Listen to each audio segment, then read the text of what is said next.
السلام عليكم ورحمة الله وبركاته. ازيكم يا حبايبي، عاملين ايه؟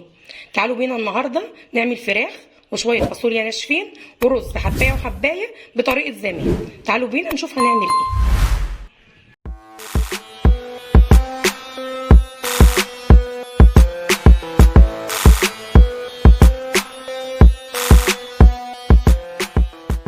معايا دلوقتي بصلاية مقطعها حتت صغيرة زي ما انتم شايفينها كده، ودي طماطمايه مقطعها برده حتت صغيره بالشكل ده.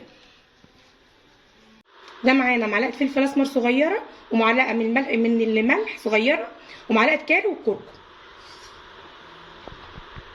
دلوقتي قلبتهم جامد مع بعض، بس ضربتهم بصراحه بايديا يعني. تعالوا بقى دلوقتي الفراخ معايا اهيت، تعالوا بقى نحشيها في قلب الفراخ ونشوف هنعمل ايه. دلوقتي خلصت اهيت، تبلتها حالا من تحت الجلد، هسيبها بقى نص ساعه التتبيله الفراخ تشرب من التتبيله. دلوقتي عدى نص ساعه، حطيت معلقه سمنه في قلب الحله وحطيت فيها الفراخ عشان نشوحها. هنحط دلوقتي بقى فص حبهان وفصين قرنفل وورقه لورا، ونسيبهم كده يتشوحوا شويه. دلوقتي الفراخ معايا اتشوحت زي ما انتم شايفينها كده. هنحط بقى عليها الميه القعد بتاعها.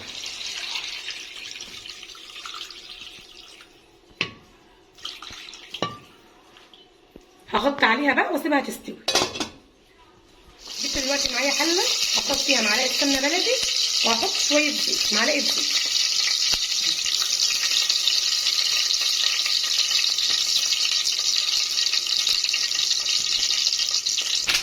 كبات دلوقتي البصلايه احمرها. احنا دلوقتي بنعمل الفاصوليا.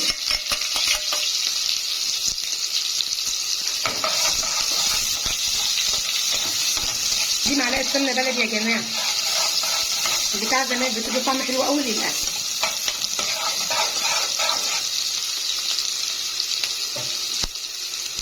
سيبها تحمر بس كده شويه، حاجه بسيطه.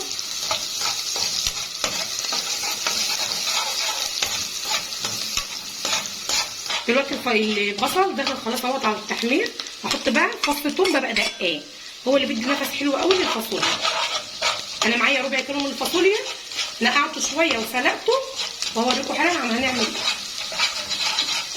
ده طماطم، عصير طماطم انا اللي عاملاها عندي في البيت. تسبيكه الطماطم انا اللي مسبكها.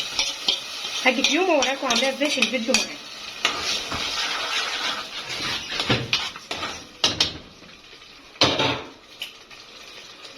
دي يا دوبك انا كبت معايا الطماطم، ودي حالا الفاصوليا. ده بقى هحط معايا البهارات بتاعتي، دي نص معلقه من بهارات اللحمه،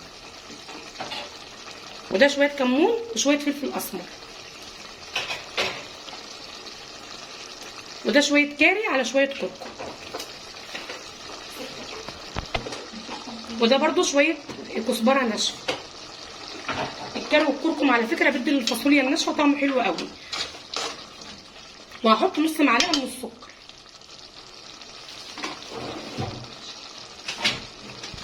دلوقتي انا حطيت البهارات معايا وحطيت السكر، نص معلقه السكر دي عشان لما نيجي ناكل الفاصوليا ما بتعملش حرقان على صدرنا واحنا بناكل. هغطي عليها دلوقتي واسيبها شويه تتسبك. دلوقتي بعد ما سيبناها اتسبكت شويه، معايا طبق شوربه من الفراخ اللي احنا عاملينها، وهكبها عليها واسيبها بقى تستوي.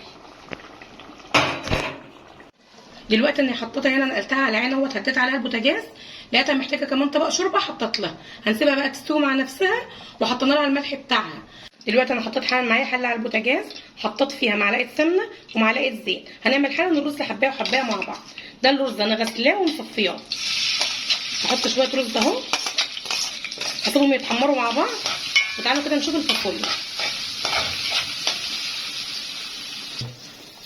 دلوقتي الفاصوليا اهي معانا، لقيتها عايزه كمان شويه شوربه، زودت لها كمان طبق، ومهديه عليها النار خالص عشان على ما تستوي.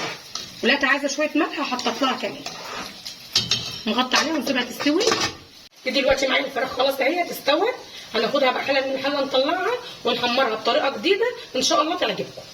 دلوقتي بعد ما الرز احمر معانا، حطيت القعد بتاعه وكبيت الرز اهوت بعد ما غسلته ونضفته، وحددته وحطيت له الملح بتاعه الطبيعي.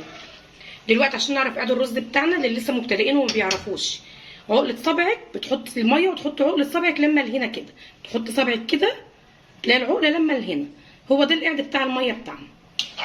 هنغطي عليه بقى، واول ما يغلي هنهدى عليه. دلوقتي الفراخ خلاص استوت معايا اهيت، وطلعتها دلوقتي عشان نحمرها بقى. دي دلوقتي معايا صلصه طماطم انا اللي عاملاها، هقول لكم برده في اي فيديو، في الفيديو الجديد انا عملت فيها ايه. ده معايا الليمون، الليمون ده اهم حاجه دلوقتي في تحمير الفراخ. هنحطه حالا على صلصه الطماطم، ونحط نص معلقه ملح، وده شويه فلفل اسمر. هنقلبهم مع بعض وندهن بيهم الفراخ ونحمرهم على طول في طاسه. حطيت دلوقتي معلقه سمنه بلدي وشويه زيت في قلب الطاسه، وحطيت دلوقتي الفراخ اهو، هحمرها وارجع لكم تاني. دلوقتي يا جماعه خلاص الاكل خلص معايا اهو. الفراخ اهيت زي ما انا قايله لكم، خلصتها تحمير، والفاصوليا معايا اهي والرز. دلوقتي الزيتون ده انا اللي محدقاه عندي في قلب البيت. ان شاء الله اعمل لكم فيديو بيه واوريكم ازاي انا بحدق الزيتون. ودي دلوقتي الشوربه اللي طلعت معانا من الفراخ، بتبقى جميله جدا بالكاري والكركم. يا ريت تجربوها وان شاء الله وصفاتي تعجبكم. واللي عايز اي حاجه يكتبها لي في قلب التعليقات واحنا هنعملها لكم ان شاء الله بطريقه جميله وتعجبكم. اتمنى اكون كنت خفيفه على قلوبكم. خليكم معايا في القناه وتفعلوا الجرس ليصلكم كل جديد. كان معكم ام كريم من قناتي ابسط من البساطه. والسلام عليكم ورحمه الله وبركاته.